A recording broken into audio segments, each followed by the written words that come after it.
Hi there, my name's Sam, and we are going to be jumping in to a new town today in The Sims 2. This is going to be a very introductory kind of episode, lots of talking about the town, and we're going to be doing some of the short setup events. Unfortunately, my scripted events are not working, so I know there's some way to reset them, but at this point, I'm just going to try and kind of play through. I have the Prima guide up on my other screen. I'm going to try to sort of recreate those starting events where we're just going to kind of get the setup going, and then probably the next episode will be when we actually get everything started. But we're going to do a little bit of learning about this town, a little bit of introduction and stuff. So here we are in Veronaville. This is a town which I have never really gotten into, but I know there's a lot of people who seem to really like it, and I like a lot of the family drama setup. My only exposure to Shakespeare was in like high school, and I remember watching like this really bad like movie that was like some modernized version, and then like vaguely reading some of it. So I know some of it, like I know the reference of the Summer Dream last name, and then of course I know the Capps and the Montagues, or the Capulets and the Montagues. We're gonna read, or actually maybe I can just do this, I guess. I've got things up. There's ads everywhere that are being obnoxious. So Veronaville is one of the 3 original pre-made neighborhoods shipped in the Sims 2 base game. The name of the town comes from Verona, the fictional town of Romeo and Juliet, based upon a real town in Italy. The town itself is based on a European setting, with a viaduct near the north end and a canal dividing the town into 2 architecturally different sections. The English side, featuring Tudor homes reminiscent of Shakespeare's hometown of Stratford-upon-Avon, and the Italian side, featuring the Mediterranean villa-style homes of Verona. This divide clearly suits the divide between the 2 main families, the Capps and the Montes, meant to represent the Capulets and the Montagues of Romeo and Juliet, and also represents the divide in the cultures of the 2 families, the Capulets being more Northern European, and the Montagues being more Southern European. The Capps live on a wealthier, more prominent English side to the east, while the Montes live on the less prominent, more rural Italian side. The compass directions indicated by the description of the Veronaville market, which I figured out what that means, is market here. Let me click it. The Veronaville, it says that Veronaville's east side Sims do their grocery shopping here. So this is the east. So east, so that means, wait, so that would mean that this is like east, west, north, south. Okay, getting ourselves straight here. The other family, the Summer Dreams, are the neutral family. They live on the English side of town. Strangely, the Montes are the only family to live on the Italian side. So this says, oddly, almost all of the deceased parents on any pre-made sim in Veronaville died young in their adult years, unlike the Pleasantview and Strangetown Sims, which most of which featured deceased elder Sims. Whether this is due to the family feud of the Capps and the Montes, or something else entirely remains unsolved. Despite the feud between the Capps and the Montes, most of the youth seem to be friends or love interests. So it's mostly the older Sims that hold a grudge, I guess. So yep, so this is that more English side that they're talking about, and then the more rural Italian side. I prefer the Italian side. I like the style of these homes much over these, but these are very cool too. This is another key thing. I have everybody in the town is genetically correct replacements. I like to do that. That's my personal kind of preference. So I get them from this person, who I will put the link in the description, of course. But they have, I think they're the same place that I got all of my other genetically correct Sims in Pleasantview and Strangetown that I've been playing. I'm gonna, when I go jump into each of the households, I am going to, like, in editing, paste a picture of, like, the actual version that I get from here, like this sort of picture. Like the little face that you get when you see this kind of the OG version. I'm gonna paste that so that you kind of, if you're not familiar with the new versions of them, we kind of get an idea of what they look like. But I have also moved in all of the families that exist in the family bin. That's another interesting thing about this town, is a large portion of the families end up are start in the bin, are not moved in, which is kind of weird. You only end up with the Capp, the Summer Dream, and then the Monte. These three houses are only already established in town. I've moved in the other Goneril Capp and her husband Albany. This is another interesting phenomena I notice is a lot of the, maybe this has to do with like royalty and stuff. Goneril, or Albany rather, Albany took Goneril's last name, so it's kind of like a, I forget what the term is, matriarchy versus a patriarchy kind of system going on. I noticed that a lot. The other Capps here, we have Reagan Capp, her, and this is another situation where Reagan Cornwall married a Capp but took the Capp name. But they're living here on this side, and then I put the other Monte families that were in the bin on the Monte side. So we have perfectly the right amount of little houses here for them. We have Bianca Monte living here, and then Antonio and his two kids living here. So I'm going to be following this Prima guide that I found, which talks about the actual play order. You can see here they only have a order for just the 3 established families, not the bin families, because those would have been who had a scripted event. So we're just going to go through and do these 3 events just to set them up. We're going to jump into the Capp household first here. We have Consort Capp, and then we have Juliet, Tybalt, and Hermia. And they're all his grandchildren. I think their parents had died. So their description says, Juliet Capp has fallen for Romeo, golden child of the rival Monte clan. Can the Capps set aside their grudge and put Juliet's happiness first? Okay, here we go. Alright, so we're going to do a little rundown of everybody here, then we'll jump into our little setting up. Where's your info, bud? So this is Mr. Consort here. Now, one thing I should mention is that I have, as usual, I'm always playing around with defaults and custom content. I have actually, for the time being, gone to a true Maxis system. So, like, I try to keep all the clothing, I mean, all the hairs. I haven't done anything with my clothing. My clothing is all the same as it has been.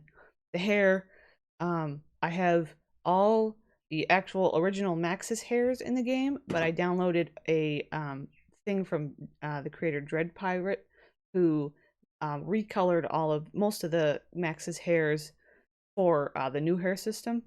And then all of my custom hairs are like actual Maxis match. And then I also kept some Sims 3 conversion hairs from the actual like Sims 3 game hairs, because they have kind of the right true Maxis look. But so yeah, so I'm playing around with that currently, and it's actually kind of fun. It's like a cleanse of custom content. But anyway, we have Mr. Consort here, who does not look particularly pleased. His biography says, Consort Capp was once associates with Pastrizio Monte. What led to the end of their relationship, and how can it be salvaged? That's interesting. We'll have to try to salvage his relationship. So he is a CEO level 9. And he has a want locked here to retire. He wants to retire from his job. So that's him with his fancy little outfit. Then we've got Tybalt here. Of course, as I was setting everybody up, they kind of all scattered about away from their beginning positions, like I said. We have Tybalt here. He's kind of a cool guy. Let's see. What's your bio say, bud? Outspoken and surly. Tybalt is proud to carry the Capp name. Will his pride and hatred of the Montes ruin his sister Juliet's chance for happiness with Romeo? Now, I notice he has a action. He's headed toward Romeo. What is he trying to do? He's trying to shove Romeo currently. We're going to have to try to call Romeo downstairs. Romeo has made his way inside the house, which is not... They're supposed to be outside. I'll read the Prima guide in a second. These two are doing something. Let's see. We have Miss Juliet here. Can't see her too well in this lighting, but that's okay. Juliet's bio. Juliet loves her family and wants to please them, but her feelings for Romeo are undeniable. Can she make her family proud and make herself happy as well? So she's stuck in between. She has her want to go steady with Romeo locked in here. Then we have Hermia Capp. She's the youngest sister, it appears. Hermia is smart, but on the shy side. She often wonders what rock her brother Tybalt crawled out from under. That's a good one. I think I like Hermia. She seems kind of neat. We're gonna call Romeo down. So the Prima guide says, star-crossed lovers have it rough, have it so rough. No sooner are they going steady than the old man is reading poor Romeo the riot act. So, step 1, while Consort is lounging on the sofa in the living room, Juliet should take the opportunity to ask Romeo to go steady. Do it fast and he'll accept. We're going to try to call Romeo back down here. Stop messing with his sister. Where is this guy headed? We'll have him, he's thinking about woohoo, which is interesting. So he's supposed to be lounging on the sofa. We're going to have him go back down and try that. We'll set him up a little bit. You two stop. I need you to go here. Oh, there we go. Oh, we running. Here, we'll just do propose, go steady. He's like, hell no. He didn't like her. Look at how pretty. They could make real pretty kids. Not me thinking about immediately breeding Sims. Aw, wholesome. They went steady. Now does that cause this guy to get up? Supposedly that's supposed to cause, because number 2 says, this brings Consort out of the house and into Romeo's face with a very stern lecture that reduces their relationship score and sends Romeo off the lot. I don't think he's reacting much. I don't think the... Oh, he's getting up. Where you going, bud? No, he's not. Let me, I'm gonna have him irritate. I wonder if he can ask Romeo to join. No.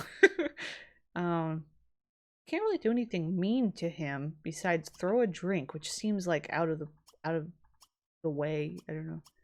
Appreciate, apologize. Interesting. So maybe did they already have some words? Yeah, looks like they're already pretty low. You know what we're gonna do? We're just gonna have him ask Romeo to leave. Just get out of here, kid. It's late. This is awkward. We're having a little routing game of musical routing. Oh. Okay, yeah, he like did a very rude get the hell out of here. That was pretty good.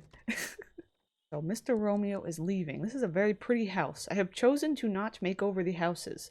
Not yet at least. I might in the second round or something, but I'd like to get to know all the houses in their original form. So that is actually it for this household right now. We're jumping over here to the Monte Ranch. I just noticed. What was the title of this place? Oh, the Capp Manor. I like that. They all have names and stuff. Monte Ranch. The detail is very nice. So, the father is Patrizio. Mother, Isabella. Actually, that's grandparents of these two. Again, their parents died. I'll have to check out some of the family trees. I forgot to do that with the other household. Patrizio Monte never forgot Consort Capp's broken promise. But now his grandson Romeo has fallen for the Capp heiress. Words. The Capp heiress. Will the elders live to see the two families united? So they seem like maybe they're not so intensely holding a grudge as the Capps. Almost like just the way it's worded. Let's jump in and see. And of course we have, I think this guy whose name is eluding me right now. Mercutio. Mercutio? That's probably a really bad way to pronounce it. Mercutio. Mercutio? I'm gonna look it up real quick. Okay, I did my research. It is Mercutio. It's like a sh. Okay, anyway. I like him a lot. I think he's pretty cool. He's got his cool punk outfit on. I gave him like a long hair. Give everybody kind of curly hair, except I didn't mess with these two. They've got their original hair. I think Mercutio's having a tantrum right now, which is something because his aspiration is extremely low. But let's start over here with their grandfather, Patrizio. He seems very interested in his wife. He wants to kiss her. Let's lock in kiss Isabella. Are they retired? Okay. He's a retired celebrity chef, level 10. So I wondered if they would be like, he would be in the same career as the other guy, who I already forgot his friggin' name. But anyway, I wondered if they'd like have both been CEOs and that was like a thing. I don't know if that had to do with their issue, but apparently it's not. But anyway, so he's a retired celebrity chef. What is your bio, friend? Through his hard work, Patrizio has become the Don of llama ranching. But will his grudge against Consort Capp prevent him from enjoying his legacy? Interesting. So he has retired and become a llama rancher, maybe. So we have his wife, Isabella. Isabella's culinary talents have long been the cornerstone of the Monte clan, but will her secret recipe for the perfect baked Alaska heal old family wounds? That's interesting. Does she have a job? Oh, she was also a chef, so they were both chefs. So then we move on to the older brother, Mercutio. Now I noticed he actually has a culinary job, so that's interesting. There's a lot of like a very culinary focused thing. I wonder if that's like a little bit of a stereotype toward Italian people, Italian cuisine. I don't know. But we have Mercutio here. What is your bio, friend? Good-natured and warm, Mercutio is the joker of his family. Can his good humor smooth the feuding family's ruffled feathers? Interesting. They had him kind of dressed up originally in a more like rocker outfit, but he's good-natured and warm. So he's having a hard time. He's not thriving in this environment where everybody's fighting and hating each other. He wants everybody to be friends. He's a popularity sim. He wants to be friends with everybody. I'm gonna lock that in. Make a friend. That's what he wants. We're gonna lock it in. He also wants a party. But anyway, then Mr. Romeo, the king of the hour here. Romeo's bio. Naturally charismatic and handsome, Romeo's on his way to becoming quite the heartbreaker. Will he meet his match in Juliet? I notice he is a romance sim, not a family sim. I don't recall what Juliet was. He might have been a family sim, and that could be a point of issue. That'd be kind of intriguing. Will is Romeo the Don Lothario? Some would say Don Lothario is a Romeo. It's a common term, so he is a Romeo. Romeo the Romeo. What's our objective here? Back at Romeo's house, things get steamier between the young lovers, and their families take it out on each other. Step 1 is Romeo wants to get serious with Juliet. Inviting her is one of his wants. I think he's rolled away that want, but that's alright. Call her on the phone, and she asks if she can bring a friend. It'll be Tybalt. Let's hope that actually happens, but I don't know if it will. If not, I can always make it happen. Let's call a sim. Invite them over.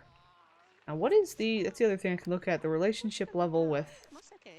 Yeah, it looks like a lot of the Capps, they're very neutral with the Summer Dreams, but yeah, any of the Capps looks like Patrizio is not happy with these people. Can you bring a friend? Want to bring a friend? Nope, she didn't ask. That's alright. When she shows up, I think, is this a sim blender? No, it's not. I'm gonna replace this with a sim blender. Then I can always summon Tybalt. What's supposed to be right? Tybalt. Let's keep an eye out for... Oh, here comes Juliet. So let me summon Tybalt using the sim blender. Port. Summon Tybalt. Okay. There we go. We plopped him down over here. He's like, what the hell just happened? But Tybalt has joined his sister. He's decided to follow her. Oh, look at that. They're immediately going to fight. We need to kiss first. Oh, what is she dinging on? She dung the doorbell of one of these arches. I guess technically they don't really have a front door. Anyway, Juliet, where are you going? So we have to fight. He says, hey, don't sit in my seat. Don't talk to my brother. Get out of here. Creep. Where are you going, Juliet? Is Juliet leaving? No. Okay, good. It's like, what are you doing? Fighting. Dramatic scene. Mercutio's having another meltdown while the boys are fighting. Drama. I gotta take all the screenshots. All the drama screenshots. Okay. Really going at it. These two seem to have not noticed, even though literally everything is an open archway. Oof. Uh-oh. Tybalt kicked Romeo's butt. I think I have a slight favor for the Monte family. I don't like you, Tybalt. What is the next step? When they arrive, Mercutio insults Juliet. Oh, oops. I did it wrong. I didn't read the directions. I didn't do the assignment correctly. When they arrive, Romeo immediately make out with Juliet, but then Mercutio is supposed to insult Juliet and then fight with Tybalt. He supposedly has a fear of losing a fight, which he doesn't. Let's just have him, poke him. Or where's Juliet? Did Juliet leave? I don't think we actually officially greeted her, which is not great. So maybe we can just say that Juliet left because these guys are fighting and she can't take it. So I'm gonna have him shove him and then slap him and then make him leave. Well, and technically Tybolt's supposed to kick this, kick the flamingo down, which is kind of funny, but I don't think he's gonna. It'll be a slim chance. You two. These two. These two are just enjoying their little quiet chess game. Maybe they have their hearing aids out and they can't hear what's going on. Aha. Oh, slap back. Get out of here. Oh my god, how about you go here? And there we go. Let's get out of this little room. Okay, he's gonna leave. Is he gonna actually? Oh, he's gonna do it. He's gonna kick the flamingo. He actually did it. That's awesome. I love that. It is a nice little picture here. Oh my god, this routing is absurd. There we go. Okay. Let's get the hell out of here, kid. As if he's not also a kid, but okay. How about, I have a favorite for Mercutio. I think he's my favorite so far. So, that was the end of this setup time. That happened. We're going to go back to the neighborhood once again. Now we are going to jump into the Summer Dream household, which, as we read before, is the neutral family of the bunch. We have Oberon Gossamer, then we have Titiana Summer Dream, and their adopted children Puck Summer Dream, and Bottom Summer Dream. I actually have I really like this family of the families. I think they're very unique. When I gave them their makeovers, I kept like face paint, but I actually downloaded like a bunch of like more up-to-date face paint decorations stuff. I think I ended up finding lots of stuff made for like alien Sims with like special paint, but it still looks like a face paint or a mask. But anyway, the Summer Dream's kindly nature and zest for life have cast a romantic spell over Veronaville's youth. But will there be any kind of magic left for Puck? I did not read that sentence as it is written, but we get the idea. So that's interesting. It's almost like they have put the spell. They've come and put a spell on the family's youth to make them love each other to try to stop the feud. That's almost like what I'm reading. That might be wrong, but that's what I'm reading happening. All right. Here we are. So they're in the middle of a party, technically. Everybody's here, which is interesting. I don't know, I think the pop-up for the party actually went away, the timer. I've given Oberon and Titiana very colorful and fancy outfits, like not necessarily fancy, but very extra outfits I felt like fit them. Again, they're the genetically correct versions of themselves, so they're a little different looking. But here we have Titiana. We'll start with Oberon since he's on the top of the list here. He is currently serenading her. He wants to get married to Titiana. Now, what is his bio? Trying to master the art of home video editing, Oberon has been neglecting his lovely longtime companion Titiana. Is it too late for him to recapture their love? This is his job. He's a home video editor. Is that a thing? So I kind of gave him a more updated face. They all had like lipstick on over their masks, so I kept lipstick. But this is his kind of updated mask. I like it. I matched his little outfit with it and stuff. Zoom back out here. And then we have Ms. Titiana. You can kind of see her mask. Her mask is almost more fairy-like to me. Got kind of like, it's sort of like a butterfly wing thing going. It's like there's a butterfly painted on her face a little bit, but in a very like abstract way, which is kind of neat. She's got some purple lipstick. She wants to woohoo with Oberon, get engaged to him. I'm gonna lock woohoo with him in. She also wants, it's like she has so many wants. It's like I want to click them all, but I can't. Let's see. So she also works in the Slacker career. So there's an interesting theme of like people like working in the same careers together. It's interesting. So Titiana's bio. Though devoted to her adopted children Puck and Bottom, Titiana is feeling restless. Can she again find peace, love, and happiness she used to share with Oberon, or will she look for attention elsewhere? Interesting. So we'll see if she is completely devoted to him and will accept his proposal, which will be happening soon. And then over here we have Puck. Now Puck is in a relationship with Hermia Capp. These two are down here doing their thing. Now Puck, I'll zoom in on his little face. I gave him a little bit more subtle face mask. He usually has, I think, a more full painted thing. But he's got his lipstick and he's got like a cool little star on his eye. I feel like he's He's trying to be true to his fairy roots, but he's kind of dressed more like a regular teen. Like he kind of wants to blend in with the rest of the teens.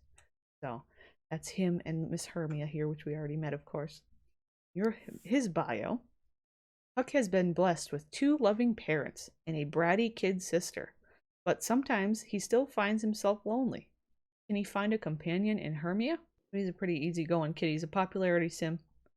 He wants to go steady with Hermia. We're gonna lock that one in. Very last, we have little Bottom here, which I don't think I fixed her hair. I think I wanted her to have a different hair, and I didn't want to.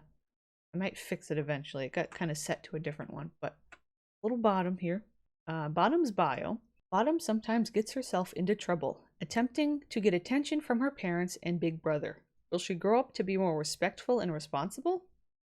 She is just kind of a little bratty kid. She wants to get an A report card. Let's lock that in for her. Now, of course, Puck and Bottom, I don't believe they've had their facial appearances changed at all in any of the genetically correct things, because they are adopted and don't really have any genetics to reference. So they're just, I think they are their original selves. That happens with a few of the other people in our Sims in this town, as far as genetically correct replacements go. So let's see, where are we headed with these two? So the little description: plant 1 on the lovely Hermia for a stirring first kiss. Then give the older generation some happiness too by getting them engaged and married. They're ready. So step 1, Puck is ready for his first kiss from Hermia. Direct him to it without delay, and he accepts. This fulfills a power want and pushes Puck into platinum aspiration. Does he have that actual want? Oh, he does. Okay, we're gonna have him do that right now. Oops. And then after that, meanwhile, Oberon should propose engagement to Tidiana. She accepts. Love is really in the air. Why wait? Get one of them to propose marriage too. It's a party after all, and the wedding arch on the yard. So we're gonna jump right into a wedding here. We got it all set up. Oh, look at the wholesome. Look at the wholesome. Okay, can y'all stop? We need some tensions here. But yeah, you'll notice we have Juliet and Tybalt also here, as well as Romeo and Mercutio. And the flickering lights are kind of a lot. Ooh, there's like a lighting issue going on. Okay, just taking a quick picture of everybody here. But the party score has popped up finally. It kind of regenerated itself, so that's good. Everybody's having a good time. Let's have Oberon propose. Now, I think I have a mod that lets me choose the last name that is taken, and I would like it to be Summer Dream. I think that would be kind of a neat theme to keep in this town, is a matriarchal naming scheme. It'd be kind of interesting. Thought I just asked you to propose. There we go. Yay! Awesome. No, she doesn't have any eyebrows. That's okay, you guys.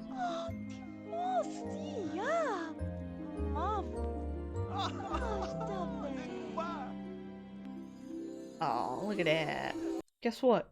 Why not wait, y'all? We can go get married right now. Come on, everybody, let's go. This is a very full little episode of lots of things happening at once, and it's okay. This started with a bang. Everybody's getting in their fancy clothes. I don't know what everybody's formal wear was. I didn't fix it, so it might be a little goofy. Everybody's thinking about Tybalt. Look at them all. They're like, Tybalt. Where's Mercutio? Oh, here he comes. He's standing back here. Oh. Should have put some lights around so the lighting was a little better. That's okay.